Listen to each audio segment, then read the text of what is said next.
ನಮಸ್ಕಾರ ಸ್ನೇಹಿತರೆ, welcome to my YouTube ಚಾನಲ್ಗೆ ಸ್ವಾಗತ. ಎಲ್ಲರಿಗೂ ಹೋರಾಟಗಾರರಿಗೂ ಸತ್ಯದ ಪರ ಇರ್ತಕ್ಕಂಥ ಎಲ್ಲ ಹೋರಾಟಗಾರರಿಗೂ ಆರ್ಥಿಕವಾದ ಸ್ವಾಗತ. ನೋಡಿ ಸ್ನೇಹಿತರೆ, ಧರ್ಮಸ್ಥಳದಲ್ಲಿ ಆಗಿರ್ತಕ್ಕಂಥ ಘಟನೆಗಳ ಬಗ್ಗೆ ಧ್ವನಿ ಎತ್ತವರನ್ನು ಧ್ವನಿ ಅಡಿಸುವಂಥ ಕೆಲಸ ಯೂಟ್ಯೂಬರ್ ಮೇಲೆ ಆಗ್ತಿದೆ. ಮತ್ತು ಈಗ ನಿನ್ನೆ ಏನೋ ರಾತ್ರಿ 12 ಗಂಟೆ ಟೈಮಲ್ಲಿ 12ರಿಂದ 2 ಗಂಟೆ ಟೈಮಲ್ಲಿ ಮಹೇಶ್ ಅಣ್ಣನಿಗೆ ಗಡೀಪಾರು ನೋಟಿಸು ಹಗಲತ್ತು ಕೊಡಬಹುದಾಗಿತ್ತು. ಅದು ಒಬ್ಬರೇ ಹೋಗಿ ಕೊಡಬಹುದಾಗಿತ್ತು. ಯಾಕೆ ನೈಟ್ 25-30 ಜನ ಹೋಗಿ ಕೊಟ್ಟರು? ಸೌಜನ್ಯ ಕೇಸನ್ನು ಹತ್ತಿಕ್ಕಬೇಕು, ಸೌಜನ್ಯ ಹೋರಾಟಗಾರರನ್ನು ಹತ್ತಿಕ್ಕಬೇಕು. ಸೌಜನ್ಯ ಹೋರಾಟಗಾರರಾದ ಯೂಟ್ಯೂಬ್ ಚಾನಲ್ಗಳಿಗೆ ಬೆದರಿಕೆ ಕರೆ ನನಗೂ ಬಂದಿತ್ತು, ನಮ್ಮ ಚಕ್ರವರ್ತಿ ಅವರಿಗೂ ಬಂದಿತ್ತು. ಈ ಥರ ಮಾಡ್ತಕ್ಕಂಥದ್ದು ಯಾಕೆ? ನಾವು ಸತ್ಯವನ್ನೇ ತಾನೇ ಹೇಳ್ತಕ್ಕಂಥದ್ದು, ಸುಳ್ಳು ಏನಾದರೂ ಹೇಳಿದ್ದೀವಾ? ಹೇಳಿ ಸ್ನೇಹಿತರೆ. ಇದರಲ್ಲಿ ಏನೋ ಷಡ್ಯಂತ್ರ ಅಡಗಿದೆ.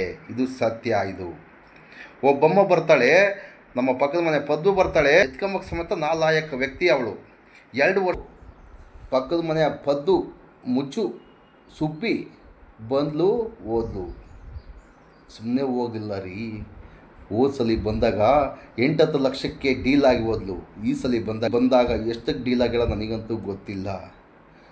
ನಮ್ಮ ಸೌಜನ್ಯ ಪರ ಧ್ವನಿ ಎತ್ತಿರ್ತಕ್ಕಂಥ ಕೆಲವೊಬ್ಬ ಯೂಟ್ಯೂಬರ್ ಮೇಲೆ ತೇಜವಾದೆ ಮಾಡ್ತಕ್ಕಂಥದ್ದು. ಹಾಗೆ ಹೀಗೆ ಒಬ್ಬ ಯೂಟ್ಯೂಬರ್ ಮೇಲೆ ಆದರೆ ಅವಳು ಪಿತೂರಿನೇ ಮಾಡಿಬಿಟ್ಲು. ಏನು ಪಿತೂರಿ ಗೊತ್ತಾ? ಹನಿ ಟ್ರಾಪ್ ಮಾಡೋಕ್ಕೆ ರೆಡಿಯಾಗಿದ್ಲು. ಹನಿ ಟ್ರಾಪ್ ಮಾಡೇ ಬಿಟ್ಲು ಅಂದ್ಕೊಂಬಿಡ್ರಿ. ಆ ವೈಗೆ ಲಾಸ್ಟಿಗೆ ಗೊತ್ತಾಯಿತು ಇವಳು ಮಾಡ್ತಕ್ಕಂಥದ್ದು ಹನಿ ಟ್ರಾಪ್ ಅಂತೇಳಿ ಅವಳನ್ನು ಬ್ಲಾಕ್ ಮಾಡಿಬಿಟ್ಟ. ಏನೋ ಅವನ ಕಷ್ಟಕ್ಕೋ ಇಲ್ಲ ಏನಕ್ಕೋ ಒಂದಿಷ್ಟು ಅಮೌಂಟ್ ತಗೊಂಡಿರ್ಬೋದು. ಅದನ್ನೇ ಒಂದು ಹಿಡ್ಕೊಂಡು ಸಾಮಾಜಿಕ ಜಾಲತಾಣದಲ್ಲಿ ಯಾವ ಥರ ಅವರನ್ನು ತೇಜವಾದಿ ಮಾಡಿದ್ಲು ಅಂದರೆ ಹೇಳ್ಬಾರ್ದ್ರಿ, ಆ ಥರ ಮಾಡಿಬಿಟ್ಲು. ಆ ವಯ್ಯನು ಸೌಜನ್ಯ ಹೋರಾಟಗಾರನಾದ ಮಹೇಶ್ ಅಣ್ಣನ ಮೇಲೆ, ಗಿರೀಶ್ ಅಣ್ಣನ ಮೇಲೆ, ಕುಸುಮಕ್ಕನ ಮೇಲೆ, ಪ್ರಸನ್ನಕ್ಕನ ಮೇಲೆ, ಇಷ್ಟೆಲ್ಲ ಹೋರಾಟಗಾರರ ಮೇಲೆ, ಹೆಣ್ಣುಮಕ್ಳ ಮೇಲೆ, ಗಂಡು ಮಕ್ಕಳ ಮೇಲೆ ಏನು ತೇಜವಾದಿ ಮಾಡ್ಕೊಂಬಂದ್ರಲ್ಲ ಈ ಡಿ ಗ್ಯಾಂಗ್ನವರು, ಅಷ್ಟು ನನ್ನ ಮೇಲೆ ಆದರೂ ಸಹ ನಾನು ಏನೋ ಮಾಡ್ಕೋಬಾರ್ದು ಅಂತೇಳಿದೆ ಗಟ್ಟಿಯಾಗಿ ನಿಂತ್ಕೊಂಡಿರ್ತಕ್ಕಂಥ ವ್ಯಕ್ತಿ. ಆ ವ್ಯಕ್ತಿಗೆ ಸಲಾಂ ಹೇಳಲೇಬೇಕು. ಅವಾಗ ಗೊತ್ತಾಯಿತು ಇವಳು ಮಾಡ್ತಕ್ಕಂಥದ್ದು ನಾನು ಹನಿ ಟ್ರಾಪೋ ಇನ್ನೊಂದು ಟ್ರಾಪೋ ನನಗಂತೂ ಗೊತ್ತಿಲ್ಲ. ಧರ್ಮಸ್ಥಳದ ಕಾಮಂದ ಇವಳನ್ನು ಬಳಸ್ಕೊಂಡು ಇವಳ ಮೇಲೆ ಅತ್ಯಾಚಾರ ಎಸಗಿರಬಹುದು. ಅಲ್ಲೆಲ್ಲ ಸುಖ ಪಟ್ಟು ಅದೇ ಸುಖನ ಇನ್ನೊಬ್ಬರಿಗೆ ಹಂಚೋಗಂತ ಹೇಳ್ತಿರಬಹುದು. ಅಲ್ಲೇನು ಸುಖಪಟ್ಟು ಧರ್ಮಸ್ಥಳದ ಕಾಮಂದರುಗಳು, ಧರ್ಮಸ್ಥಳದ ಡಿ ಗ್ಯಾಂಗ್ನವರು ಇವಳನ್ನು ಬಳಸ್ಕೊಂಡು ಯಾವ ಥರ ಎಲ್ಲ ರೀತಿಯಿಂದ ಬಳಸ್ಕೊಂಡು ಇದೇ ಥರನೇ ನೀವು ಸೌಜನ್ಯ ಹೋರಾಟಗಾರರಾದ ಕೆಲವೊಬ್ಬ ಯೂಟ್ಯೂಬರ್ಸ್ನ ಇದೇ ಥರ ಬಳಸ್ಕೋಬೇಕು. ನೀವು ಅವ್ರ ಮೇಲೆ ಇದೇ ಥರನೇ ದಬ್ಬಾಳಿಕೆ ಮಾಡಬೇಕು, ಅವರಿಗೆ ಇಷ್ಟಂತ ದುಡ್ಡು ಕೊಡಬೇಕು, ಅವ್ರನ್ನ ಬುಟ್ಟಿಗೆ ಹಾಕೋಬೇಕು ಅಂತೇಳಿ ಅವರೇ ಹೇಳ್ಕಳಿಸಿರ್ತಕ್ಕಂಥ ಸಂಗತಿ. ಆ ಅಮ್ಮ ಹೇಳ್ತಾಳಲ್ಲ, ಹೋರಾಟಗಾರರ ಮನೆಯ ಹೆಣ್ಣು ಮಕ್ಕಳನ್ನು ಬೆತ್ತಲೆ ಮಾಡ್ತೇನೆ, ನಿಜ ಬಣ್ಣ ಬಯಲು ಮಾಡ್ತೇನೆ. ಏನಮ್ಮ ನಿಜ ಬಣ್ಣ ಬಯಲು ಮಾಡ್ತೀನಿ ನೀನು? ಸುಂದ್ರಿ ಏ ಸುಬ್ಬಿ, ಏನು ಬಯಲು ಮಾಡ್ತೀಯಮ್ಮ ನೀನು? ನಿನಗೆ ಕೆಟ್ಟದಾಗಿ ಬೈಬೇಕು ಅನ್ಸುತ್ತೆ, ಬಟ್ ನನ್ನ ಕೈಲಿ ಆಗ್ತಾಯಿಲ್ಲ, ಕೆಟ್ಟದಾಗಿ ಬೈಯೋಕ್ಕಾಗ್ತಾ ಇಲ್ಲ. ನಾನೊಬ್ಬ ಸಾಮಾಜಿಕ ಜಾಲತಾಣದಲ್ಲಿ ಇರ್ತಕ್ಕಂಥ ವ್ಯಕ್ತಿ, ನೀನು ಲುಚ್ಚ ಮುಂಡೆ, ಇನ್ನೂ ಕೆಟ್ಟದಾಗಿ ಬೈಯೋಕ್ಕೆ ನನಗೆ ಬರ್ತಾನೇ ಇಲ್ಲ. ಅದರಲ್ಲೂ ಸಹ ಪಾಯಾಸ ಕುಡಿದಂತೆ ನನಗೆ ಮಹೇಶ್ ಅಣ್ಣನಿಗೆ ಗಡೀಪಾರು ಆದೇಶ ಬಂದರೆ ಪಾಯಾಸ ಕುಡಿದಂತೆ. ಇನ್ನೂ ಒಂದು ಹೆಜ್ಜೆ ಮುಂದೆ ಹೋಗಿ ಈಗ ಗಿರೀಶ್ ಅಣ್ಣನ ಮೇಲೆ ಮಹೇಶ್ ಅಣ್ಣಂದು ಮುಗಿದೋಯ್ತು.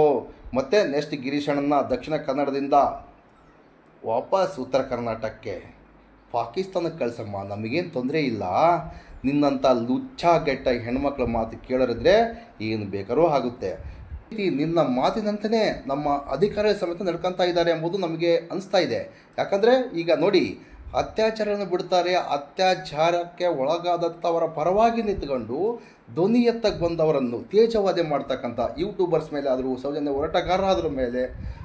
ಹೋರಾಟಗಾರರ ಮೇಲೆ ಸಮೇತ, ಯೂಟ್ಯೂಬರ್ ಮೇಲೆ ಸಮೇತ ತೇಜವಾದಿ ಮಾಡಿ ಅವರನ್ನು ಮೂಲೆ ಗುಂಪೆ ಮಾಡಬೇಕು. ಸೌಜನ್ಯ ಹೋರಾಟಗಾರರಾದ ಮಹೇಶ್ ಅಣ್ಣನನ್ನು, ಗಿರೀಶ್ ಅಣ್ಣನನ್ನು, ಜಯಂತ್ ಅಣ್ಣನನ್ನು, ಪ್ರತಿಯೊಬ್ಬರನ್ನು, ಹೆಣ್ಮಕ್ಳು ಗಂಡು ಮಕ್ಕಳು ಯಾರನ್ನು ಒಬ್ಬರನ್ನು ಬಿಡ್ದಂಗೆ ಬಾಯಿಗೆ ಬಂದಂಗೆ ಬೈತಿಯಲ್ಲ. ಒಟ್ಟಿಗೆ ನೀನು ಏನು ತಿಂತೀಯಾ? ಹೆಣ್ಣು ಕುಲಕ್ಕೆ ನೀನು ದೊಡ್ಡ ಒಂದು ಕಳಂಕ. ಏ ಸುಬ್ಬಿ, ನೀನು ಹೆಣ್ಣು ಕುಲಕ್ಕೆ ದೊಡ್ಡ ಕಳಂಕ. ನೀನು ಸೌಜನ್ಯ, ನೀನು ಜೀವಂತವಾಗಿ ಇದ್ದರೆ ಸಮೇತ ಈ ಮಾತುಗಳನ್ನು ಕೇಳಿ ನೀನು ನಿಜವಾಗಲೂ ಸತ್ತು ಹೋಗ್ತಿದ್ದೆ ಕಣಮ್ಮ. ನೀನು ಸತ್ತು ಹೋಗಿರ್ತಕ್ಕಂಥದ್ದೇ ಪರಮ ಅದೃಷ್ಟ ಅಂದ್ಕೊಂಬಿಡಮ್ಮ.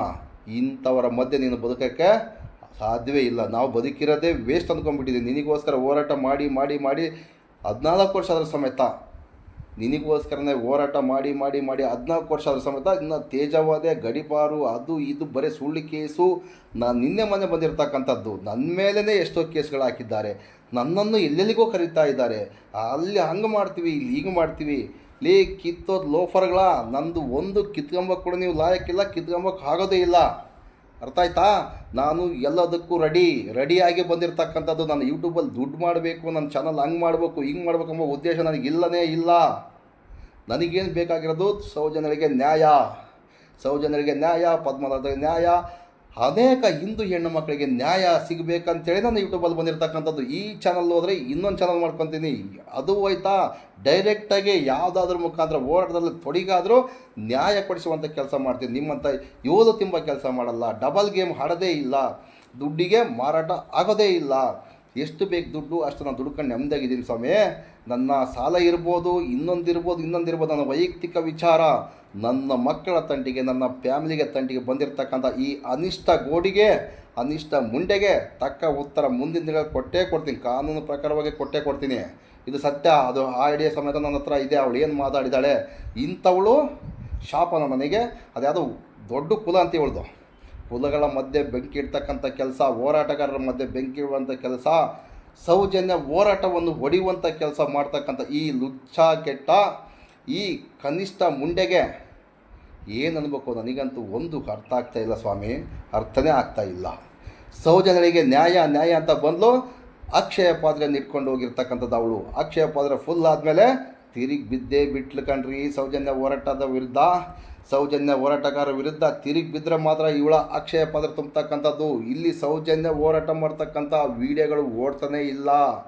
ಸೌಜನ್ಯ ಹೋರಾಟಗಾರರ ವೀಡಿಯೋಗಳಿಗೆ ಕಾಫಿ ರೈಟು ಅದು ಇದು ಆಳ ಮೂಳ ನೋಟಿಸ್ ಬಂದರೆ ಇನ್ನೆಲ್ಲಿ ಓಡ್ತಾವೆ ಹೇಳ್ರಿ? ಯಾರಿಗೆ ದುಡ್ಡು ಮಾಡೋಕ್ಕಾಗುತ್ತೆ? 5,000 ವ್ಯೂಸಿಗೆ ಬರ್ತಕ್ಕಂಥದ್ದು ಬರೀ $1 ಇದಾ ದುಡ್ಡು ಹೇಳ್ರಿ? ಇದಾ ದುಡ್ಡು?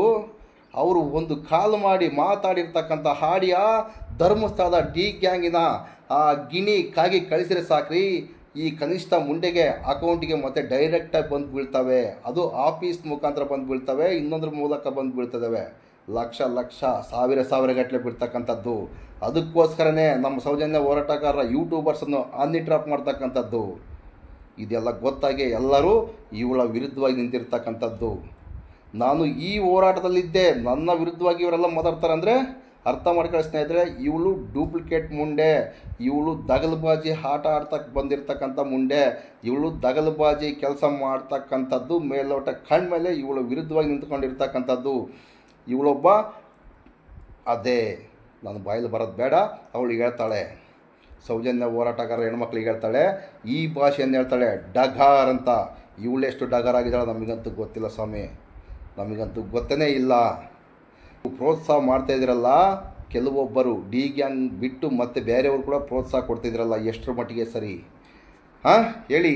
ಇವಮ್ಮ ಮಾತಾಡ್ತಕ್ಕಂಥ ಮಾತಿಗೂ ಮತ್ತು ಧರ್ಮಸ್ಥಳದಾಗಿರ್ತಕ್ಕಂಥ ಘಟನೆಗೂ ಸಂಬಂಧ ಏನಾದರೂ ಇದೆಯಾ?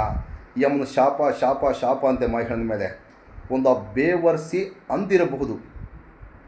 ಧರ್ಮಸ್ಥಳದ ಮಹೇಶ್ ಅಣ್ಣನು ಯಾವುದೋ ಒಂದು ಸಿಟ್ಟಿನಲ್ಲಿ ಅಥವಾ ಏನೋ ಒಂದು ಬಾಯಿ ತಪ್ಪಿ ಬೇವರ್ಸಿ ಅಂದಿರ್ಬೋದು.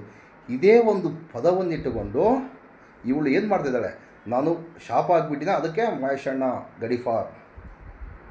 ಅಲ್ಲೋ ತಾಯಿ, ಹುಚ್ಚು ಮುಂಡೆ, ಮೊಬ್ಬಡಿಸಿ ಮುಂಡೆ, ನೀನು ನನಗೆ ಯಾವ ಥರ ಮಾತಾಡಿಯಾ? ಲೋಫರ್ ಅಂದಿಯಾ, ಲುಚ್ಚ ಅಂದಿಯಾ, ಬಟಕದ ಉತ್ತರ ಕರ್ನಾಟಕದವರು ಅಲ್ಕಟ್ ಮಂದಿ ಅಂತ ಬೈದಿಯಾ? ನಿನ್ನ ಹೆಣ್ಣು ಮಕ್ಕಳ ಮನೆಯವರ ಫೋಟೋಗಳನ್ನು ಬೆತ್ತಲೆ ಮಾಡಿ ಹಾಕ್ತೇನೆ ಸಮಾಜಿಕ ಜಾಲತಾಣದಲ್ಲಿ. ನೀವು ಬೇವರ್ಸಿ ಸೊಳ್ಳೆ ಮಕ್ಕಳು, ಬೇವರ್ಸಿ ಸೂ ಮಕ್ಕಳು, ಲೋ ಮಕ್ಕಳು, ಏನು ಬೇಕಾದ್ರೂ ಮಾತಾಡ್ಬೋದು. ಇದಕ್ಕೆ ನಿನಗೆ ಶಾಪ ತಗಲಲ್ಲ ಮುಂಡೆ, ಹುಚ್ಚು ಮುಂಡೆ, ಕಪಿ ಮುಂಡೆ, ನಿನಗೆ ಶಾಪ ತಗಲಲ್ವಾ? ನಿನಗೇನಾದರೂ ಒಂದು ಮಾತು ಬಜೆಟ್ಗೆ ನಿನ್ನ ಶಾಪದಿಂದ ನಾವೆಲ್ಲ ಹಿಂಗೆ ಬರ್ತೀವ? ಲುಚ್ಚ ಕೆಟ್ಟ ಮುಂಡೆ, ಸೂ ಮುಂಡೆ, ಇದೆಲ್ಲ ನನ್ನ ಬಾಯಿಗೆ ಬರಲೇಬಾರ್ದು ಅಂದ್ಕೊಂಡಿದ್ದೆ. ಆದರೆ ಸಮೇತ ನೀನು ಇವತ್ತು ನಮ್ಮ ಮಹೇಶ್ ಅಣ್ಣನ ಬಗ್ಗೆ ಸ್ಟೇಟಸ್ ಹಾಕ್ಕೊಂಡು ಮತ್ತೆ ವೀಡಿಯೋ ಮಾಡಿ ನನ್ನ ಶಾಪ ಅಂತ ಹೇಳ್ದಲ್ಲ. ಲುಚ್ಚ ಕೆಟ್ಟ ಲಜ್ಜೆ ಮುಂಡೆ, ನಿನಗೆ ಹೇಳ್ತಕ್ಕಂಥದ್ದು ಇಷ್ಟೇ. ಇದು ಜ್ವಾಲಾಮುಖಿ ನ್ಯೂಸ್ ಚಾನಲ್, ಇದು ಸತ್ಯದ ಪರ ನಿರ್ತಕ್ಕಂಥದ್ದು. ನಿನ್ನ ಥರ ಯಾವುದಾದ್ರೂ ಮುಂದೆ ಹೋಗಿ ಬಕೆಟ್ ಹಿಡಿದು ಭಿಕ್ಷೆ ಬೇಡಿ ಭಿಕ್ಷೆ ಮಾಡಿ ತಿನ್ನುವಂಥ ಜನ್ಮ ನಂದಲ್ಲ. ಕೈ ಕಾಲು ಗಟ್ಟಿರೋ ತಗೊಂಡು ದುರ್ಕಂಡು ತಿಂತಕ್ಕಂಥ ಜನ್ಮ ನಂದು. ನಾನು ಏನು ಮಾಡ್ತಾಯಿದ್ದೀನಿ ಏನಿಲ್ಲ ಅನ್ನೋದು ಪ್ರತಿಯೊಬ್ಬರಿಗೆ ಗೊತ್ತಿರ್ತಕ್ಕಂಥ ಸಂಗತಿ. ಅರ್ಥ ಮಾಡ್ಕೊ. ನಿನ್ನ ಹೆಣ್ಣು ಮಕ್ಕಳು ಬಂದು ನನ್ನನ್ನು ಏನು ಕಿತ್ಕೊಂಬಕ್ಕಾಗಲ್ಲ. ನಿನ್ನಂಥ ಲೋಪರ್ ಮುಂಡೆಗಳು ಬಂದು ನನ್ನ ಹತ್ರ ಏನು ಕಿತ್ಕೊಂಬಕ್ಕಾಗಲ್ಲ. ಇದನ್ನ ಅರ್ಥ ಮಾಡ್ಕೊಳ್ಳಿ.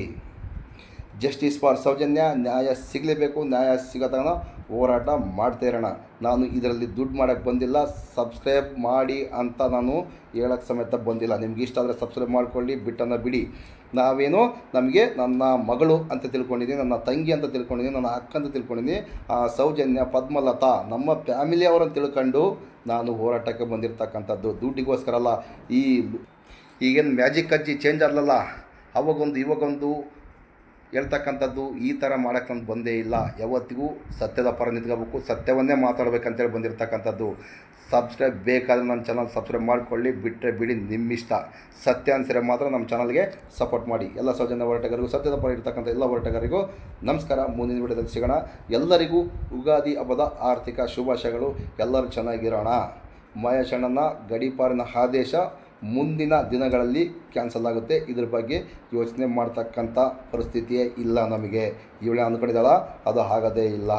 ಸೌಜನ್ಯ ಹೋರಾಟಗಾರರಿಗೆ ದಮ್ಮಿದ್ದರೆ ಅದನ್ನು ರದ್ದು ಮಾಡ್ಕೊಂಡು ಬನ್ನಿ. ನಿಮಗೆ ದಮ್ಮಿದ್ದರೆ ಕಾಸರಗೋಡು, ಕನಿಷ್ಠ ಕಾಸರಗೋಡು, ನಿನಗೆ ದಮ್ಮಿದ್ದರೆ, ತಿಕ್ಕದಲ್ಲಿ ದಮ್ಮಿದ್ದರೆ ಕರೆಕ್ಟಾಗಿ ಮಹೇಶ್ ಅಣ್ಣ ಏನು ಮಾಡಿದ್ದ ಅಂತಹ ಕೇಸುಗಳಿಗೆ ಗಡೀಪಾರು ಮಾಡಬೇಕಾ ಮಾಡಬಾರ್ದಾ ಎಂಬುದರ ಬಗ್ಗೆ ಕೂಲಂಕುಷವಾಗಿ ಚರ್ಚೆ ಮಾಡಿ ನಂತರ ನೀನು ಇದರ ಬಗ್ಗೆ ಮಾತಾಡು. ಲೋಫಾರ್ ಮುಂಡೆ, ಲುಚ್ಚೆ ಮುಂಡೆ. ನಮಸ್ಕಾರ.